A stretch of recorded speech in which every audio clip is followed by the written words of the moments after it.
Denis qui parle tous les jours à la radio de télé, qui en fait des livres. Télé-vérité, parents, vos enfants sont en danger, notamment quand ils regardent. On peut plaire à tout le monde, j'ai lu ça dans le livre. C'est pas la pire. Merci, c'est trop aimable. Il y a mots croisés, il ne faut pas mettre devant ONPP, devant mots croisés, devant plein d'autres émissions, les enfants de moins de 13 ans. Moins de 13 ans. Ça va, moins de 13 ans. Moins de 13 ans, il reste tout jeune quand même. Il reste tout jeune. Qui est maman ici? Vous, Amanda, vous avez 2 enfants avec Patrick Bruel. Oui. Mélanie, vous avez... Non. Jacques, papa, grand-père? Ah non, non, pas. Ah bah pourquoi pas vous, pourquoi pas? Vous pourriez. Peut-être, mais pas encore. Pas encore. Donc Jean-Marc, vous dénoncez le voyeurisme à l'état pur diffusé en prime time à la télé, dans lequel vous affirmez que la télé commerciale est devenue une putain prête à tout pour mettre les enfants dans son lit. Vous diriez que ça date d'aujourd'hui, ça? J'ai l'impression que ça date de toujours, en fait. Sûrement pas, ça date pas d'aujourd'hui. Ça fait plusieurs années que c'est comme ça, mais c'est vrai que ça a tendance à s'amplifier. Vous trouvez? Ah oui, vraiment. Ouais. Vraiment, aujourd'hui, il suffit de regarder les programmes. Un seul exemple, cette semaine, par exemple, j'ai regardé jeudi sur une chaîne concurrente qui est Canal, j'ai regardé The Shield. Ouais. C'était une série qui était interdite au moins de 12 ans. Ça commençait par une scène de viol. Est-ce qu'à 12 ans, on doit mettre un enfant devant une scène de viol? Et c'est pareil sur Les Experts, c'est pareil sur FBI. On a le sentiment aujourd'hui. Ne parlez pas de la concurrence, vous êtes gentil. Bon, FBI, c'est le groupe. C'est le groupe, c'est France 2. On a le sentiment, franchement, qu'aujourd'hui, il y a une perte de repères par rapport à ce que peuvent voir les enfants. On a l'impression que c'est un vieux débat, tout ça.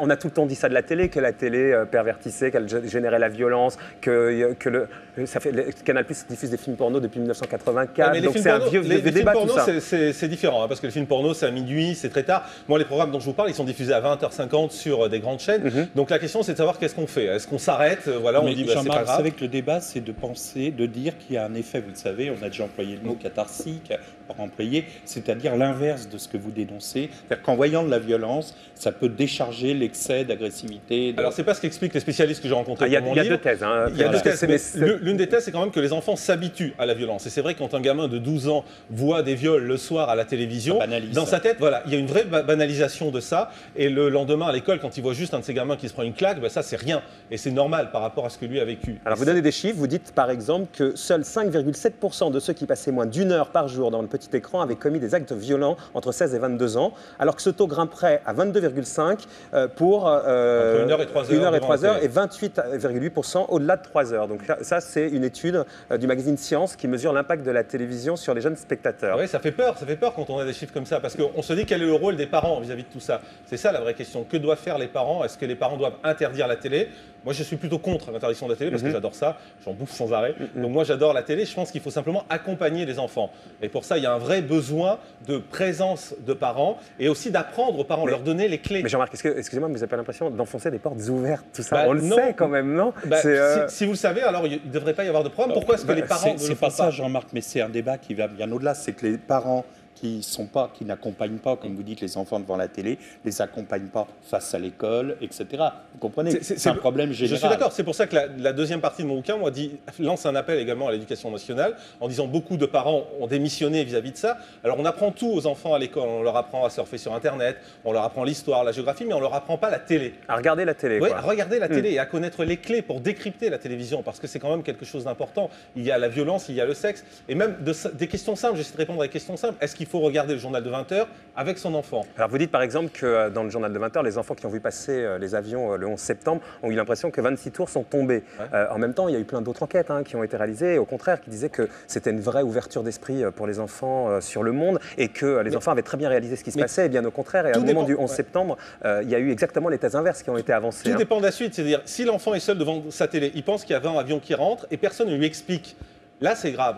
S'il a des parents à côté qui lui expliquent que en fait, c'est la même image qui est projetée plusieurs fois, à ce moment-là, on lui donne des clés. Moi, j'ai appris plein de choses en faisant ce bouquin. J'ai appris que, par exemple, il ne fallait jamais regarder le journal de 20h quand on était à table, quand on était en train de manger avec ses enfants, parce que ça a l'air de vous inquiéter. La réaction, vous le regardez à table, vous, le journal de 20h, manifestement. Non, mais je sais pas, ça me rappelle une phrase de Jean Vilar qui disait « c'est pas le théâtre qui fera la révolution, c'est la révolution qui fera le théâtre ». Et ça veut dire tout simplement que la télé n'est que le reflet grossissant d'une société qui fonctionne très mal et qu'essayer d'y mettre des codes moraux ou des codes de lecture, ça me semble extrêmement dangereux. Ça me semble encore plus dangereux que de la laisser libre, tout simplement. Mais moi, c'est tout le débat, en fait. C'est tout le débat. La question de savoir est-ce qu'on met les codes à la télévision ou est-ce que justement on donne aux enfants et aux ados la possibilité de décrypter ce petit écran. Et moi, je suis plutôt pour ça. Je suis plutôt que... Je donnais l'exemple du 20h, par exemple. C'est vrai qu'on dit en général qu'un enfant, quand il est devant la télé, son réflexe, quand vraiment l'image ne lui plaît pas, c'est de partir. Or, quand il est à table, il ne peut pas partir. Donc, il est confronté à cette image. Quand il est à table également, souvent, le père lui dit Chut, tais-toi, écoute, c'est intéressant. Ce qui veut dire que la parole de la télévision est plus importante que sa parole. Enfin, bien souvent, les parents quand même accompagnent leurs enfants dans ce qu'ils voient à la télévision. C'est le rôle de l'éducation, C'est le rôle de l'éducation, exactement. C'est pas le rôle de la télévision, c'est le rôle de l'éducation. Mais mon livre ne s'adresse pas aux directeurs de télé, il s'adresse aux parents, justement. Guy, non, non, mais c'est ce qu'on disait tout à l'heure. Moi, ce que je crois aussi, c'est que de toute façon, il n'y a pas qu'à table. Vous savez bien que les gens... C'est un exemple. Bah, bien sûr, c'est un comportement général. Le père qui est tout le temps devant la télé avec la télécommande, le gamin sera là, il sera figé aussi devant le poste. Il y a l'exemple, et vous savez qu'un gamin, c'est une page blanche, donc vous imprimez ce que vous voulez, et s'il y a le laxisme à ce niveau-là, c'est... Exactement, donc il y a une vraie mission de la part des parents, et moi je pense qu'il faut les aider. Juste une dernière, attendez, là on parle de violence, on parle de sexe, mais quid de la vulgarité, et de la démagogie, et des émissions, et du racolage, non, je parle pas, on va pas revenir sur... Vous comprenez ce que je veux dire, du nivellement par le bas. Pour moi, ça fait partie de la violence, parce que pour moi, la vulgarité et ce racolage, c'est une forme de violence qui est imposée aux enfants. Et pour moi, ça rentre exactement dans ce domaine-là, avec les parents qui doivent apprendre. Vous mettez la télé-réalité un peu dans le même sac, d'une certaine manière. Pas toute la télé-réalité. Certaines émissions de télé-réalité le sont. Mais parce que vous parlez des exclusions dans la télé-réalité, etc. Et vous trouvez que mais en même temps, dans ce que vous faites sur Europe 1, vous faites un journal de la télé-réalité.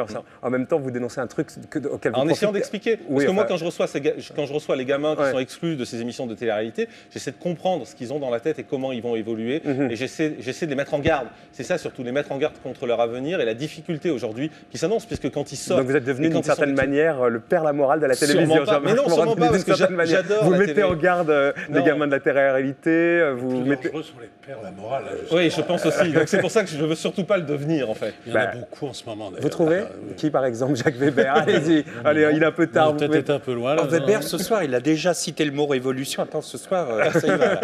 Vas-y, il y a un peu trop de père la morale en ce moment. Vous trouvez ça? Vous diriez ça? Manifestement. Non, mais moi, je crois que c'est ce qu'il y a de plus dangereux à l'heure actuelle, quoi. C'est espèce de façon de dire ici, il y a les voyous, là, ils sont pas là, le bien, le mal, ces espèces de choses extrêmement tranchées qui manquent de nuances.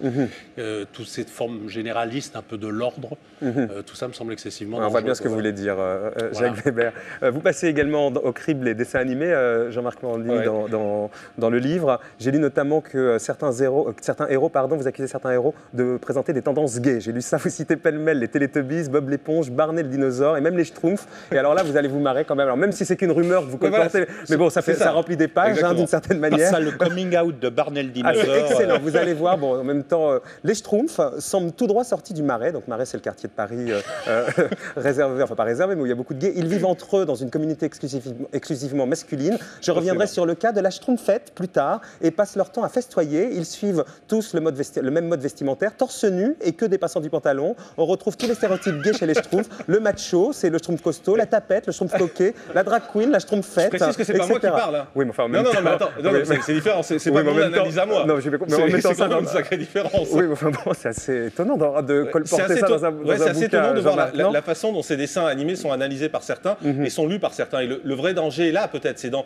cette grille de lecture qui est donnée sur certains dessins animés. Moi, quand je dis que l'éducation nationale doit se mobiliser, je pense qu'il faut aller dans les écoles et expliquer l'image aux enfants, expliquer l'image aux ados. Moi, je rêve d'aller dans les écoles et de prendre 10 minutes de rush, c'est les images qui sont tournées par les caméras, et de voir comment, avec ces mêmes 10 minutes, on peut montrer 3 histoires totalement différentes avec les mêmes images, montrer que c'est pas parce qu'on dit « je l'ai vu à la télé » que c'est vrai, que chaque image est un axe précis qui a été pris par un caméraman.